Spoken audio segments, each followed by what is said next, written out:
kita buat masa ni, insya-Allah di Kelantan ni mengikut laporan risiko polis special branch, insya-Allah kita menang, insya-Allah. Takbir. Ya. Cuma kita nak menang besar lah. Kita nak menang sapu bersih kalau boleh. Ya. Waktu kita punya sasaran. Kedah pun sama, Terengganu pun sama, insya-Allah. Cuma pertarungan sengit kita ni di Selangor. Di Selangor kita masih mendahului, cumanya kita tak boleh pandai rendah kerana kita tahu Selangor ni kerajaan negeri dia kerajaan Pakatan Harapan.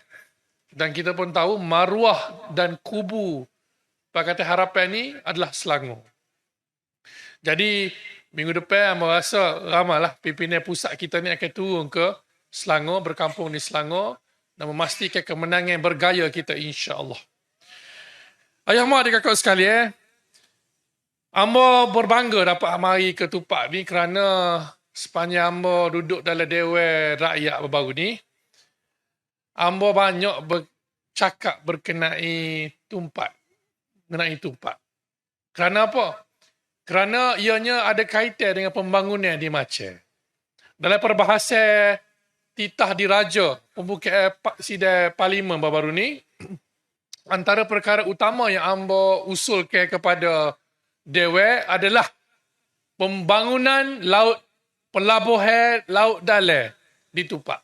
Deep sea water port untuk Kelantan. Hak ni kalau tanya mana-mana ahli ekonomi, antara projek pemangkin untuk mengangkat ekonomi Kelantan ke fasa yang baru adalah pelabuhan laut dalam. Malah kalau ditanya mantan ahli Dewan Undangan Negeri Pulau Condong yang berbahagia Tuan Haji Zulkifli Mamat, dia ni merangkap pengarah pilihan raya PAS Kelantan. Beliau kata, kalau tak boleh kita dapat royalti minyak, kalau kita ada pelabuhan laut dalam di Tupak ni pun, molek belaka dah. Sebabnya, bila kita ada pelabuhan laut dalam, kita ada ECRL, ianya akan menjana pertumbuhan ekonomi di pantai timur, khususnya Kelantan. Ni lah amo dok geger dalam parlimen, dan amo berdebat dengan Anthony Loke dalam Dewan Rakyat secara berhemah. Dengan Rafizi amo tak suka debat dengan dia. Sebabnya dia ni kaki nipu, kaki pelik, kaki auta. Lepas tu, ambo sebenarnya kurang gemar bila sahabat ambo ahli parlimen bacok nak berdebat dengan dia. Sebab dia tak relevan dah. Rafizi ni, gapo dia kecek pasal formula, tak jadi gapo satu habuk. Dia tak relevan dah. Bila dia cabar kita berdebat, sebenarnya dia nak jadi relevan semula. Sebabnya kalau kita nak ceramah-ceramah dia di Selangor ke di mana-mana, tak ramai orang mari pun. Sebabnya dia memang cakap tak serupa bikin. Lebih kurang macam Noor Ibrahim. Lebih kurang je. Betul tak? Tahu. Kelantan kita bijak tahu pasal hal ni. Jadinya, berkenaan dengan pelabuhan laut dalam, bila kita ada pelabuhan laut dalam, kita ada ECRL, Kelantan akan jadi bukan sekadar serambi Mekah, serambi ekonomi timur. Laluan kita ni, jarak kita ke China, ke Korea, ke Jepun dekat lagi banding dengan pelabuhan Kelang. Sebabnya, kalau kita lihat dalam peta Semenanjung Malaysia ni, banyak syarikat kapal-kapal besar ni terpaksa lalu Singapura, terpaksa lalu Selat Melaka. Selat Melaka ni dah terlampau tepu, terlampau sibuk, terlampau tercemar. Jadi, wajarlah untuk pembangunan ekonomi negara kita untuk masa akan datang diperhebatkan, dirancakkan pertumbuhan logistik, kemudahan ekonomi di pantai timur. Dan Tumpak adalah salah satu lokasi yang penting untuk itu. Dan kesan daripada pembangunan ekonomi di Tumpak dengan isiannya, dia akan membantu Macan. Sebab Macan ni jajahan hok dok tengah-tengah Kelantan. Nak gimana pun di Kelantan ni, mesti lalu Macan. Jadi kita ada hubungan yang rapat sebenarnya dari segi ekonomi, kepentingan ekonomi negeri antara Tumpat dengan Mache. Mache untuk visi Ambo sebagai tu okey sana, membangunkan Mache sebagai hub logistik sebenarnya. Tapi hak ni kita nak buat payah masa ni sebabnya kerajaan perpaduan madani ni dia khianat kita. Dia tak beri pitih pada Ambo, pada Khairil, pada Kak Tah untuk membantu. Ayo mak adik kakak sekalian. Hak tu lah kita duk geger dalam parlimen tu. Hak tu jugalah kita nak menang besar di Kelantan, di Terengganu, di Kedah, di Selangor, di Sembilan dengan Penang. Kerana dengan kemenangan hak kita dapat beri pada rakyat kita ni, Ambo nak bulan 8 ni macam mana Arau kata, bye-bye. Ni bukan lawak ni, betul ni. Sebabnya, kita dah lihat gelombang kebangkitan orang-orang UMNO sebenarnya. Ramai orang UMNO di Mache, keluar parti, masuk bersatu dengan PAH. Tak boleh terima penipuan Zahid Hamidi yang mengatakan, dia bersumpah, wallahi, wabillahi, watallahi, no Anwar, no DAP.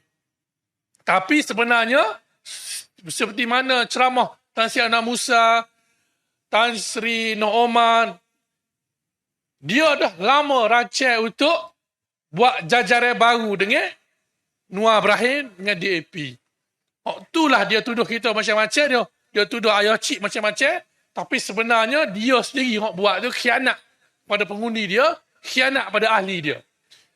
Zahid Hamidi hanya jadi Presiden UMNO bila dia diselamatkan oleh Pudin Pokar. Betul tak? ROS tak beri pertandingan untuk memilih Presiden UMNO yang baru. Tu lah. Saifuddin ni, bekas ahli Parlimen Mache kot, tiap-tiap hari serai Yang Amat Berhormat Datuk Seri Sanusi. Tiap-tiap hari serai. Tak ada kerja lain dah Menteri Dalam Negeri ni. Jadi Menteri Hal Ehwal Sanusi.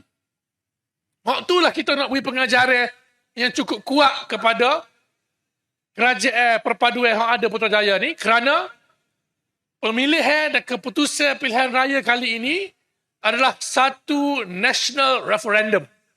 Satu penyataan rakyat di 6 negeri yang menolak kerajaan pimpinan Anwar Ibrahim dari segi keadilan ekonomi yang konon-kononnya diberikan kepada Kelantan. Itu lagi, amo nak kecek sini berkenaan dengan isu agama. Biarlah kok mana pun dia kata tak saya kecek pasal 3R, amo nak kecek juga. Sebabnya ini kepentingan umat Islam. Kepentingan ahli-ahli parlimen. Kita duk geger juga dalam parlimen. Mempertahankan kesucian kalimah Allah. Bila kita cakap tentang pengaruh DAP dalam kerajaan, Bersatu ada pengalaman 22 bulan duduk dengan DAP dalam kabinet. Isu kalimah Allah bukan baru. Yang lebih mengejutkan, yang menimbulkan isu ini bukan kita. Tapi sekali lagi, kerajaan pimpinan Anwar Ibrahim di bawah Kementerian Dalam Negeri Saifuddin Nasution. Entah bila-bila tiba-tiba dia menarik rayuan mahkamah untuk menyelesaikan isu kalimah Allah ini. Kesan dia ialah bila mana mahkamah digugurkan kes tersebut, Majlis Raja-Raja tidak menerima. Sebab itulah Duli Yang Maha Mulia Sultan Selangor menitah dengan kenyataan tuanku yang panjang lebar berkenaan hal ini. Sebab ianya membahayakan bila mana kita tidak menyelesaikannya dalam mahkamah. Kita biarkan dia, gugurkannya. Sebabnya inilah yang hendak diminta oleh DAP. Sewaktu Tan Sri Muhyiddin Yassin menjadi Menteri Dalam Negeri, sewaktu Pakatan Harapan memerintah 22 bulan dulu, setiap bulan, lebih kurang lah, Tan Sri Muhyiddin kata, desak care daripada menteri-menteri DAP berkenaan dengan isu ini. Diminta ketika itu digugurkan kes ini daripada mahkamah. Tapi Tan Sri Muhyiddin tidak berganjak. Dia tidak melayani tuntutan-tuntutan tersebut. Sebab itulah kita tetap pertahankan kes ini dibicarakan dalam mahkamah. Tapi bila naik kerajaan Madanon ni, dia gugurkan. Ni bahayanya. Lepas tu dalam parlimen, kita nak beri penyelesaian kepada kerajaan. Sebab kita nak jaga kalimah Allah ini daripada disalah guna. Jadi ahli parlimen Jasin, Tuan Guru Zulkifli mencadangkan satu rang undang-undang yang memelihara dan menafsirkan makna kalimah Allah yang sebenar. Tapi bila kita bawa dalam parlimen, speaker tolak. Jadinya, parlimen tidak sempat berbahas isu yang penting ini. Inilah tuan-tuan dan puan-puan, kita kena royak pada anak muda kita, bola sokong Pakatan Harapan ni. Dia bukan saja orang kata tak pandang memerintah, menipu, tapi juga dalam hal-hal agama, dia tidak sensitif langsung. Bercakap tentang hala tuju ekonomi madani baru-baru ni. Kalau kita tengok belak-belak, tidak ada langsung sebarang agenda pembangunan ekonomi orang Melayu dan orang Islam. Tidak dinyatakan dengan jelas apakah hala tuju ekonomi orang Melayu dan orang Islam. Dan ini memberi kesan kepada negeri Kelantan. Kerana bila tidak ada satu blueprint yang jelas tentang pembangunan ekonomi Melayu, kita tidak akan dapat nampak kelebihan bagaimana nak membangunkan wilayah-wilayah yang tertinggal. Kelantan ni 33 tahun dia nak diri. Sudah tentulah banyak pembangunan dan belanjawan dan peruntukan yang perlu dilebihkan untuk Kelantan berbanding negeri-negeri lain. Kalau DAP minta pembangunan di Pulau Pinang baru ni, dia beri terus 1 bilion untuk LRT dia. Mudah. Sebabnya DAP ada 40 kursi. Dia takut DAP tarik sokongan daripada dia, dia kena bui. Itulah bahayanya DAP ni. Dia tidak bercakap di luar. Dia bercakap dari dalam dan belakang. Sebab itulah kita kena cepat-cepat pengebah kerajaan ni. Syaratnya kita kena menang besar di Kelantan, di Terengganu, di Kedah dan juga kita tawar Selangor Negeri Sembilan dan Pulau Pinang. Bolehkah? Alhamdulillah. Jadi ayah mak adik kakak, hamba ucapkan terima kasih banyak kerana sudi mendengar celoteh hamba pada malam ni.